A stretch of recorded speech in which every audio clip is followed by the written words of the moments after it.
Work. You think this changes anything? I'm afraid I've got some bad news, Joe. It's Terminus. You killed my father. Disrespectful. You go out on your back.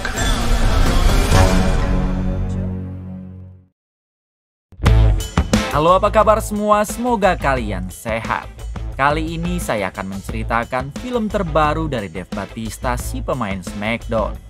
Bercerita tentang seorang agen rahasia CIA yang selalu diberikan misi-misi mustahil. Oke, tanpa berlama-lama kita gaskan saja ke ceritanya.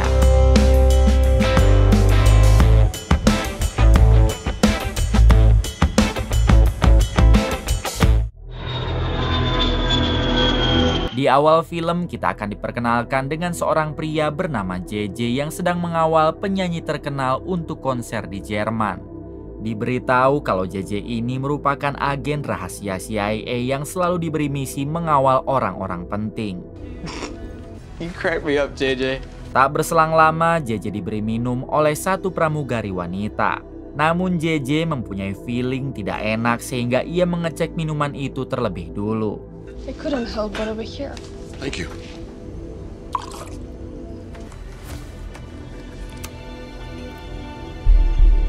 Setelah dicek, benar saja rupanya air tersebut telah dicampuri dengan racun oleh si pramugari tadi. Terungkap fakta kalau wanita itu bukanlah seorang pramugari melainkan penjahat yang berniat menculik si penyanyi terkenal yang sedang JJ kawal. Tanpa basa-basi, JJ langsung menyerang si pramugari hingga inilah yang terjadi.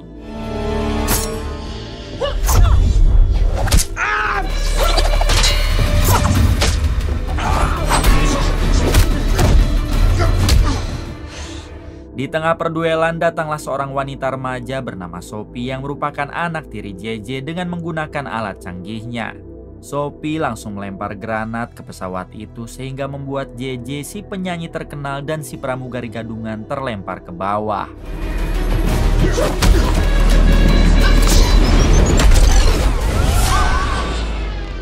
Kemudian Sophie segera menangkap JJ dan juga si penyanyi terkenal. Sementara si pramugari ia biarkan terjun bebas ke bawah. Di sini Sophie meminta izin kepada JJ karena malam minggu ini ia ingin sekali dinner dengan si penyanyi terkenal. Namun JJ tidak memberi izin sebab Sophie ada jadwal latihan gulat. Tanpa ragu Sophie pun melepaskan ikatan di tubuh JJ dan membuatnya terjun bebas ke bawah. You've got underwater training skills. Setelah itu si penyanyi terkenal tiba-tiba meminta maaf karena ia tidak bisa dinner dengan Sophie. Tentu saja Sophie juga langsung melepaskan ikatan di tubuh si penyanyi terkenal yang seketika langsung membuatnya terjun ke bawah. Hey, Sophie? I asked Olivia Rodrigo. Wait! 5 menit kemudian terlihat Sophie yang baru terbangun dari tidurnya karena semua kejadian di awal film hanyalah mimpi Sophie. That was weird. Kemudian Sophie langsung sarapan pagi sebab JJ telah menyiapkan makanan untuknya. Meskipun Sophie hanya anak tiri JJ, namun terlihat JJ yang sangat menyayangi Sophie dan sudah menganggapnya seperti anak kandung. Bukan hanya itu, JJ juga sangat menyayangi ikan cupang kesayangannya yang ia beri nama Blue. There you go, pal. You're looking very handsome today. Tak berselang lama, JJ dihubungi oleh istrinya atau ibu Sophie yang sedang bertugas di Afrika menjadi perawat di kamp pengungsian. JJ meminta sang istri agar selalu berhati-hati dan segera pulang ke Amerika karena ia dan Sophie sudah sangat merindukannya. She reminded me that I am not her dad. Try asking her what she wants to do for a change. It's her thing. Keesokan harinya memperlihatkan JJ yang sedang berada di kantor CIA. Saat ini JJ ditugaskan untuk memandu rekannya yang sedang menyelinap masuk ke kantor rahasia intelijen Rusia untuk menyalin data nuklir dari mereka. Copy that. Wish you were with me, friend. Di sini JJ tidak hanya sendiri melainkan ditemani oleh beberapa anggota CIA yang lain dan sahabat dekat JJ yang bernama Bobby. Di waktu yang sama JJ melihat ada satu penjaga datang sehingga ia langsung memberitahu rekannya kalau ada orang datang di arah jam 6. Untungnya rekan JJ sudah sangat terlatih sehingga ia langsung menghabisi orang tersebut.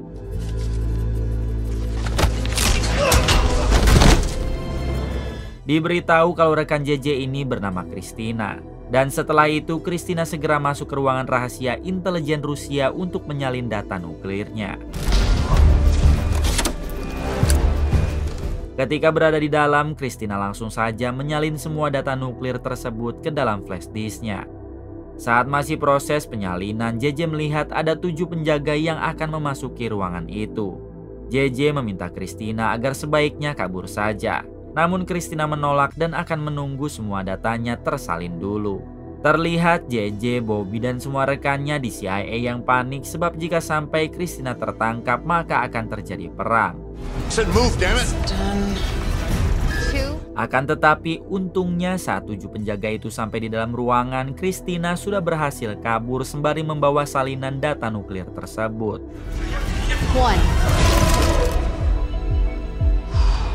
Hey, good work, JJ. Adegan berpindah ke seorang pria yang sedang berolahraga di rumahnya. Diberitahu kalau pria ini bernama Samsul yang merupakan penjahat kelas kakap. Tak lama Samsul mendapat pesan dari seseorang yang mengabarkan kalau targetnya sudah ada sehingga Samsul harus segera beraksi. Dengan cepat Samsul langsung mengambil persenjataan karena hari ini juga ia akan menjalankan aksinya. Di balik itu terlihat JJ yang mendapat ucapan selamat dari ketua CIA sebab misinya memandu Kristina menyalin data nuklir Rusia telah berhasil. Di sini si ketua CIA menjelaskan kalau data itu berisi tempat penyimpanan koper nuklir Rusia seberat 23 kilo. Nuklir itu sangat berbahaya sebab daya ledaknya bisa mencapai 1 kiloton. Sekarang tim CIA berencana akan menonaktifkan nuklir tersebut. Setelah nanti Kristina kembali lalu membuka data salinan yang telah ia curi. JJ pun hanya bisa mendukung semua yang akan CIA lakukan.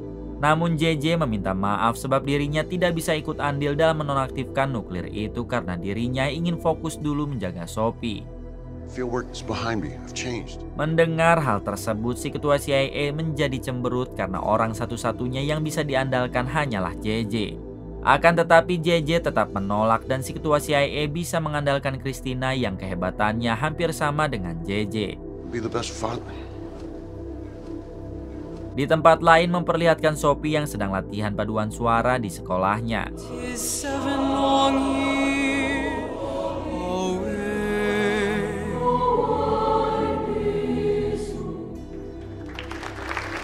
Ketika break istirahat, si pelatih mengatakan kalau sekolah mereka akan mengikuti lomba paduan suara yang berlokasi di Vatikan, Italia. Si pelatih meminta kepada semua muridnya agar meningkatkan jadwal latihan mereka supaya sekolahnya bisa memenangkan lomba tersebut. Terlihat semua murid yang sangat bahagia karena baru kali ini mereka semua akan pergi ke Italia termasuk Sophie. Selesai berlatih, Sophie mengobrol dengan satu temannya yang bernama Colin. Ternyata Colin ini adalah putra dari si ketua CIA atasan JJ. Di sini Sophie bercerita kalau dirinya sangat menyukai pria bernama Ryan yang menjadi leader dari tim paduan suara mereka.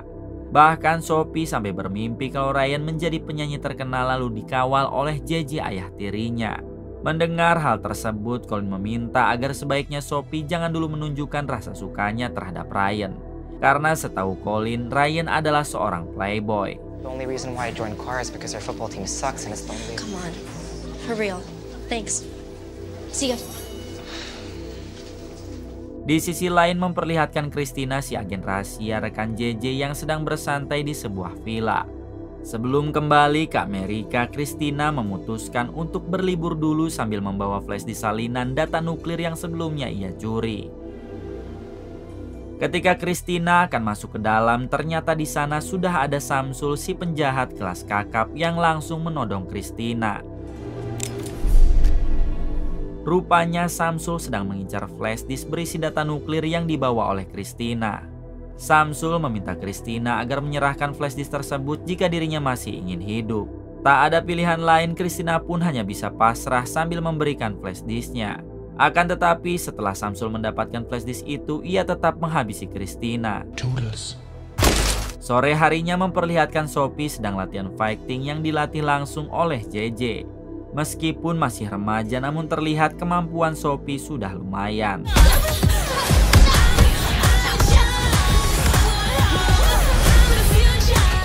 Selesai berlatih, JJ meminta Sophie agar meluangkan waktu untuk latihan tambahan.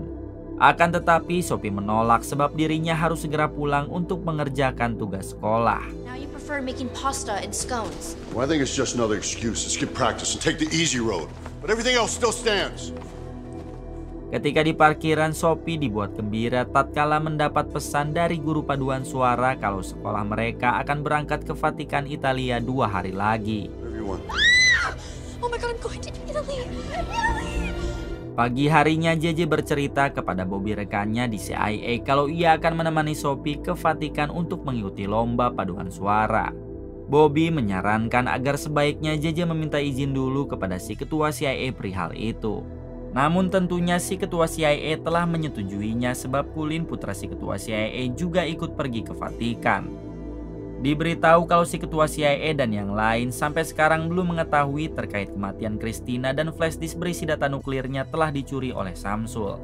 Keesokan harinya JJ pergi ke sekolah Sophie untuk mendampinginya pergi ke Vatikan. Terlihat Sophie yang seperti tidak suka dengan kehadiran JJ karena nantinya ia tidak bisa bebas. Namun Sophie tidak bisa berbuat apa-apa karena kehadiran JJ sangat didukung oleh semua orang tua siswa sebagai pengawal untuk mereka semua. Ditambah wali kelas Sophie yang bernama Nancy juga sangat berterima kasih kepada JJ sebab JJ telah mau meluangkan waktu untuk bisa menjaga semua murid-muridnya. So you know what to do when a kid cries all night because he's homesick. Kemudian Nancy menjelaskan kalau orang dewasa yang berangkat ke Vatikan hanyalah Nancy, JJ, dan si pelatih paduan suara. Nancy berharap JJ bisa selalu mengawasi semua muridnya sebab dirinya dan si pelatih pasti sibuk mengurus persiapan acara lomba tersebut. And I trust you've told Sophie not to tell him? Yeah. Have fun with the choir, JJ. Singkat cerita, kini Sophie dan yang lain telah sampai di Vatikan, Italia. Sebelum beristirahat di hotel, mereka semua dibawa dulu jalan-jalan mengelilingi kota dengan menggunakan perahu. Malam harinya kini semua murid beristirahat di salah satu hotel yang ada di tengah kota. Ketika JJ melamun sendiri di kamar hotel, tiba-tiba pintu ada yang mengetuk. Hai. Saat dibuka ternyata itu adalah Nancy, si wali kelas. Di sini Nancy meminta JJ agar memastikan semua siswa telah berada di kamar masing-masing tepat jam 10 malam. Tidak boleh ada yang keluar karena ditakutkan ada sesuatu hal yang tidak diinginkan. Squared away, we are good. I've got a lot of nervous parents that I need to keep happy. Have a good night then. Pada akhirnya JJ pun berniat untuk mengecek masing-masing kamar siswa karena sebentar lagi pukul 10. Namun setelah dicek satu persatu semua siswa tidak berada di kamarnya termasuk Sophie dan seketika membuat JJ panik. Saat JJ membuka salah satu kamar, ternyata semua siswa sedang berpesta miras di kamar tersebut. Sontak saja JJ langsung marah lalu meminta semua siswa agar masuk ke kamarnya masing-masing. Di waktu yang sama, tiba-tiba Nancy mengetuk kamar itu karena ia mendengar suara bising.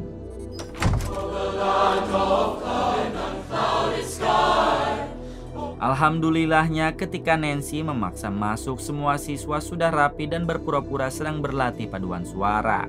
Kemudian Nancy meminta kepada semua siswa agar beristirahat serta jangan ada yang keluar dari hotel tersebut. Don't have me do your job for you again, everyone. Come on guys, let's go.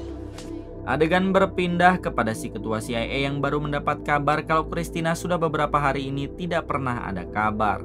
Bahkan seharusnya Christina pergi ke Berlin, Jerman, namun sampai sekarang Christina tidak ada.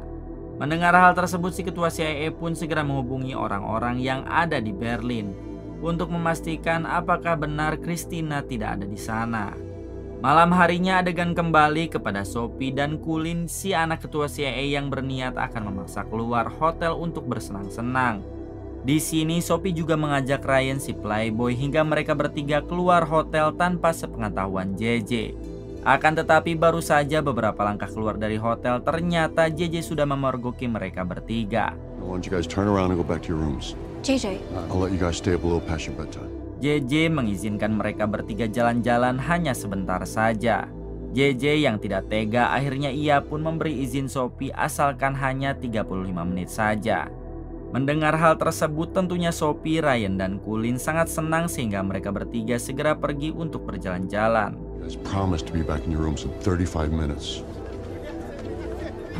Thank you, Mr. Jones. Di tengah perjalanan tiba-tiba Kulin teringat jika dirinya belum meminum obat. Dengan terpaksa Kulin pun harus kembali ke hotel untuk meminum obat dulu dan ia berjanji akan segera menyusul Sophie dan Ryan. Namun sayangnya baru saja beberapa langkah berpisah dari Sophie, Kulin ada yang menculik dan langsung dibawa paksa masuk ke dalam mobil. Sophie yang melihat itu, ia pun mencoba mengejar dengan menggunakan sepeda.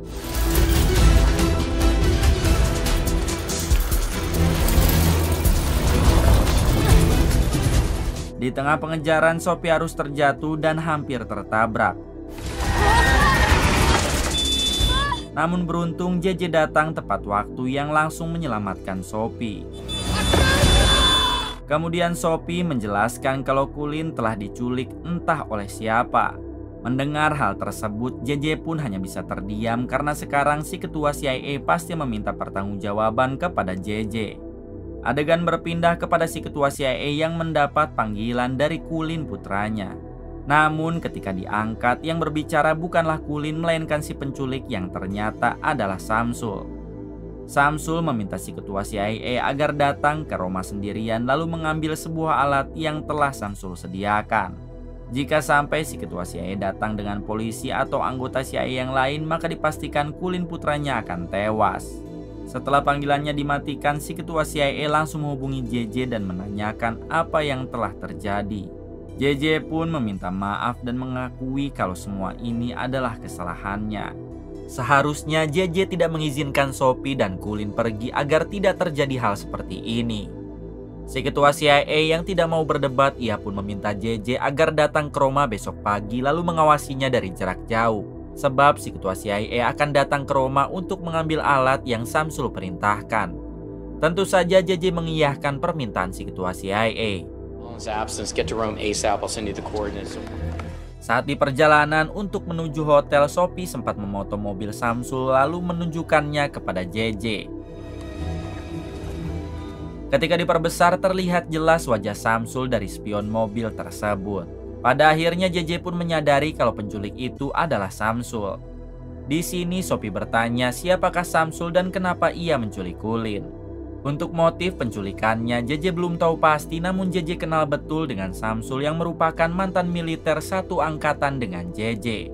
Bahkan dulunya mereka pernah berteman, namun Samsul memilih membelot dari militer dan bergabung dengan bandar barang haram. Crane is involved. Whoever he's working for is very powerful. You're coming with me. Where are we going? Pagi harinya si ketua CIA sudah berada di Roma.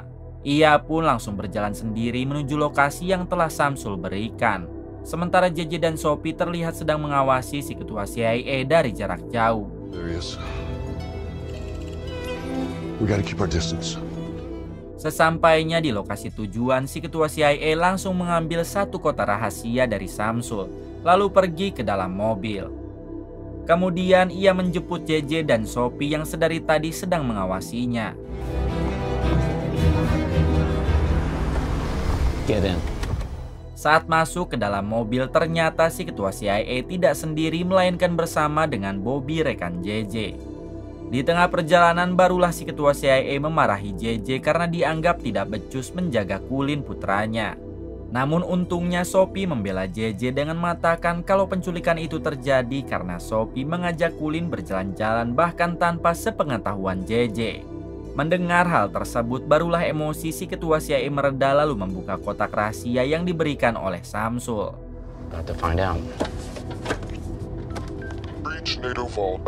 Ketika dibuka ternyata kotak itu berisi ponsel yang langsung mengeluarkan pesan suara. Pesan suara itu memerintah si ketua CIA agar membobol markas NATO, lalu mencuri kode aktivasi nuklir yang nantinya akan ditukar dengan Kulin. Oh, Aviano? My rank with the CIA will grant me access to any NATO. Terungkap fakta kalau sekarang Samsul telah berhasil mendapatkan nuklir lewat data yang ia curi sebelumnya dari tangan Christina. Namun nuklir tersebut tidak bisa aktif sebab kode aktivasinya berada di markas NATO. Oleh sebab itu Samsul menculik Kulin putra si ketua CIA. Karena hanya si ketua CIA lah yang bisa masuk ke dalam markas NATO secara aman. Tak ada pilihan lain, akhirnya mau tidak mau si ketua CIA memerintah Bobby dan JJ agar menemaninya ke markas NATO sekarang juga. Di sini JJ meminta izin untuk mengantarkan Sophie dulu ke hotel. Namun karena tidak ada waktu lagi, si ketua CIA tidak memberi izin dan memilih untuk membawa Sophie agar ikut bersama mereka saja. CIA will grant me access to any NATO. Di sisi lain memperlihatkan si pelatih paduan suara yang sedang memberikan pengumuman kepada seluruh tim padusnya. Di sini si pelatih mengatakan kalau mereka harus lebih giat lagi berlatih karena perlombaan akan dimulai 2 hari lagi. Si pelatih juga memberi kabar kalau Sophie dan Cullen tidak jadi ikut dengan mereka sebab ada urusan penting yang harus diselesaikan bersama JJ. Who's excited to go to Rome and sing at the Vow? Singkat cerita, kini si ketua CIA dan yang lain telah sampai di markas NATO. Dengan mengandalkan jabatannya, si ketua CIA yang ternyata bernama Kim dipersilahkan masuk lalu bertemu dengan sang kolonel di sana. Si kolonel bertanya ada urusan apakah Kim datang ke sini. Kim beralasan jika mereka sedang berlibur dan tak sengaja melihat markas ini, sehingga ia memutuskan untuk mampir sejenak. Mendengar hal tersebut, si kolonel pun tidak mempermasalahkannya lalu mengajak Kim CS agar melihat-lihat ke dalam. Di waktu yang sama, Sophie dan Bobby berpura-pura kebelet lalu meminta izin untuk ke toilet. Sophie and I need to use the restroom and we have to...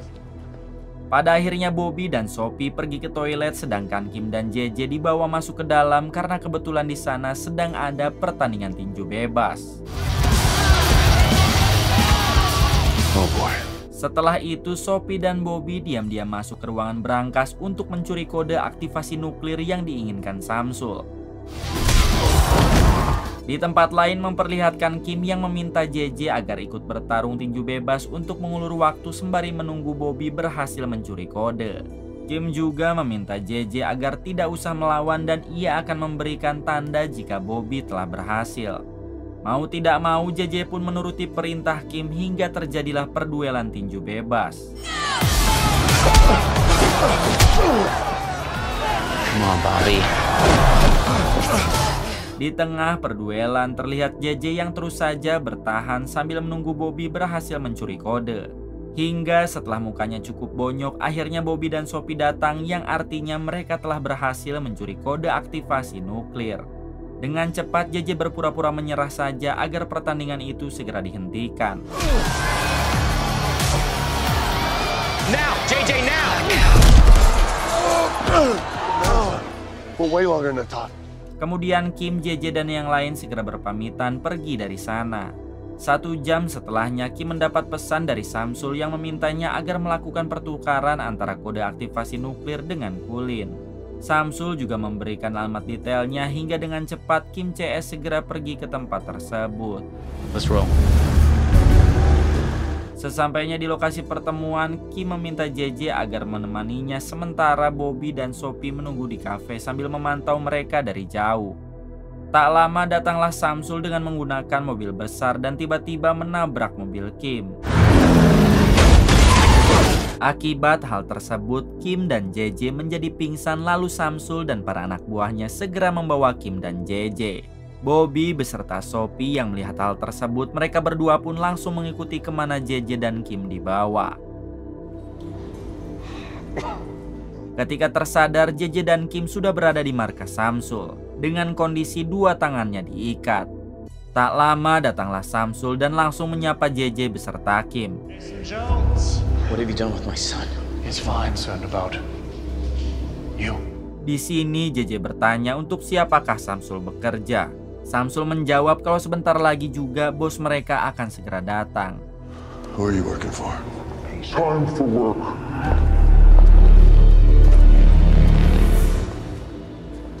Nancy. Melihat hal tersebut, tentunya JJ sangat tidak menyangka jika selama ini Nancy adalah penjahat besar yang berpura-pura menjadi guru. Nancy menjelaskan kalau dirinya melakukan ini semua demi uang.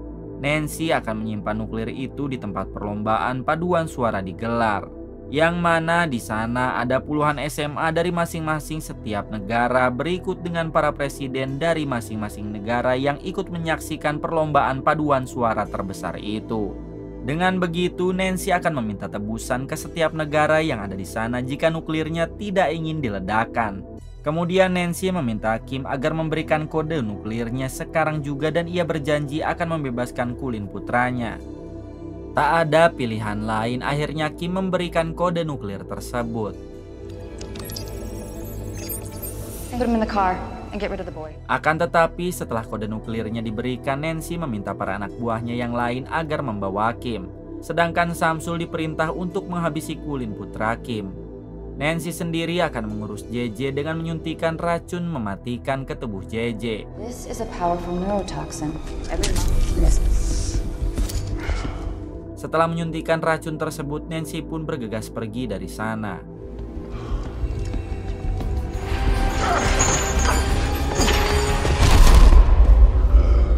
Tak berselang lama, Sophie dan Bobby datang. Mereka dibuat terkejut melihat JJ yang sudah tak berdaya. Untungnya Bobby membawa obat penawar segala racun sehingga ia langsung menetralisir tubuh JJ. What are you doing? It's atropine. Alhamdulillahnya JJ berhasil selamat dan mereka bertiga segera pergi untuk mengejar Samsul.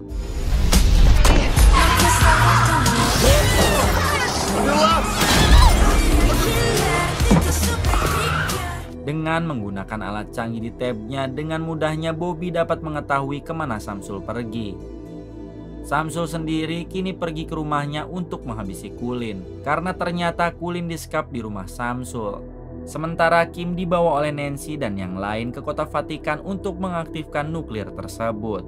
Di balik itu Samsul baru saja sampai di rumahnya.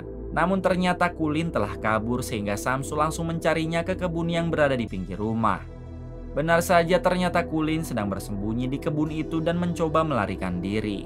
Namun sayangnya Samsul berhasil menemukan Kulin hingga ia langsung menodongnya. No! Sorry, kid. Ketika Samsul akan menarik pelatuk senjatanya, tiba-tiba JJ datang hingga terjadilah perduelan di antara mereka.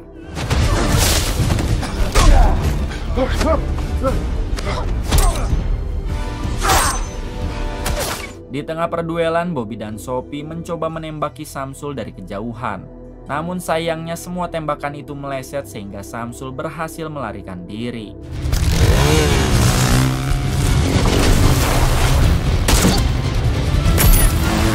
Setelah berhasil menyelamatkan Kulin, JJ dan yang lain segera pergi ke Vatikan yang mana tempat perlombaan paduan suara terbesar itu diselenggarakan.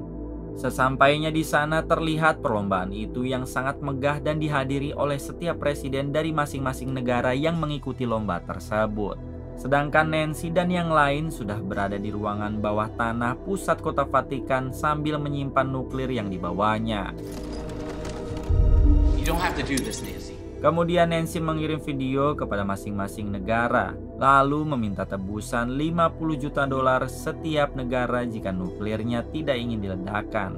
Nancy hanya memberi waktu 30 menit dari sekarang dan setiap negara harus segera mentransfer ke rekening yang sudah disediakan. Di sisi lain, JJCS sedang mencoba masuk ke ruangan bawah tanah pusat kota Vatikan untuk menemukan Kim dengan dipandu oleh alat canggih yang dibawa Bobby. Di sini JJ meminta Sophie dan Kulin agar menunggu di luar, sedangkan dirinya dan Bobby yang akan masuk ke ruangan bawah tanah. It's been really great being on the same team with you again the last couple days. Let's go. Di ruangan bawah tanah terlihat Samsul yang baru datang menyusul Nancy. Lalu mereka pun pergi mengaktifkan nuklir tersebut. Kim sendiri hanya bisa terdiam sebab ia tidak bisa melakukan hal apapun. JJ dan Bobby kini telah sampai di ruangan bawah tanah dan mereka berhasil menemukan Nancy dan yang lain berkumpul. Akan tetapi JJ harus ketahuan sehingga langsung ditodong lalu dibawa ke hadapan Nancy CS. Move. Oh, well, look who's back. Well, I find your story fascinating, Nancy. Kemudian JJ disiksa oleh Samsul yang membuat tubuhnya tak berdaya.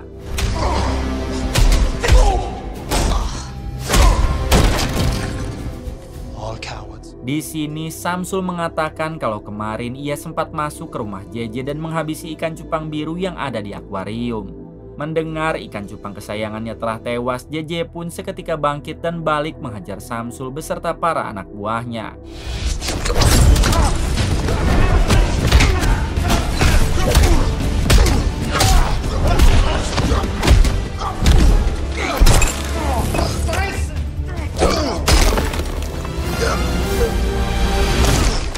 tengah kekacauan, Nancy berhasil kabur lalu dikejar oleh Kim.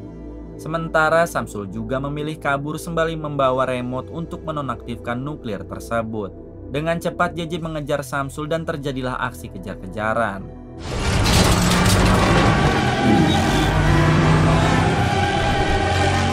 Di waktu yang sama, Bobby menghubungi Sophie lalu memberitahu kalau JJ sedang mengejar Samsul. Mendengar hal tersebut, Sophie segera mencuri satu motor lalu menyusul JJ untuk mengejar Samsul. Di sisi lain memperlihatkan Kim yang sedang mengejar Nancy. Namun pengejarannya harus gagal sebab Kim diberhentikan oleh dua anak buahnya di CIA yang baru saja datang.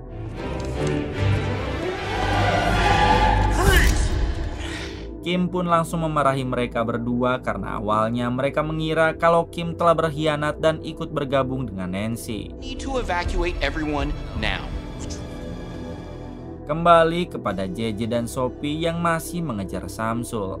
Dengan nekat JJ lompat ke mobil Samsul dan inilah aksinya.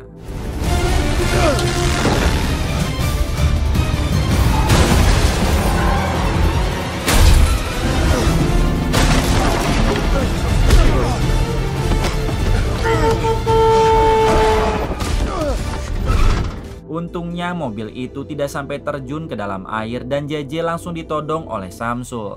Namun ketika Samsul akan menghabisi JJ, tiba-tiba Sophie datang sambil melemparkan beberapa pisau. You should be proud.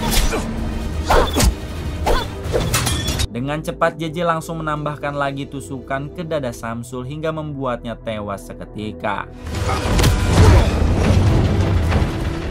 Namun sayangnya remote untuk menonaktifkan nuklir berada di mobil Samsul. Sedangkan mobil itu akan terjun bebas ke dalam air. Dengan sigap JJ segera mengejar mobil tersebut dengan cara nyemplung ke dalam air. Kini waktu yang tersisa tinggal 1 menit lagi sebelum nuklir itu meledak. Terlihat JJ yang sangat kesulitan sebab remote-nya berada di jok belakang. Beruntung Sophie juga ikut nyemplung ke dalam air dan langsung mengambil remote tersebut.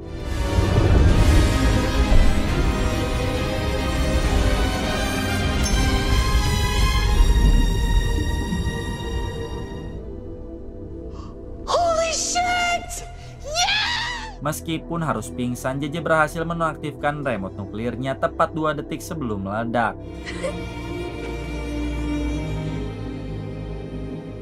Di waktu yang sama memperlihatkan Nancy yang mencoba kabur ke tengah kerumunan warga.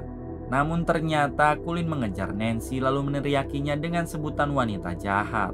Sontak saja semua warga menjadi berkumpul, bahkan ada seorang ibu-ibu yang sampai menghajar Nancy. Tak lama datanglah Kim dan para anak buahnya yang langsung menangkap Nancy. Pada akhirnya berkat JJCS nuklir tersebut berhasil dinonaktifkan sekaligus menangkap para penjahat kelas kakap seperti Nancy. 30 menit kemudian terlihat Sophie yang sedang meminta maaf kepada JJ karena akibat ulahnya bisa membuat kekacauan seperti ini. Sophie berjanji akan menjadi anak yang lebih baik lagi dan akan selalu menuruti apa yang JJ larang. Sambil tersenyum JJ menjawab kalau Sophie tidak perlu meminta maaf karena ini memang sudah tugasnya. Kemudian film pun tamat. Apakah kisah yang dapat kita ambil dari film ini? Jika dari kalian ada yang bisa jawab, komen di bawah. Terima kasih untuk semuanya yang telah menonton hingga akhir. Semoga kalian diberikan kesehatan dan rezeki yang berlimpah. Salam untuk semuanya dari Hampura Film.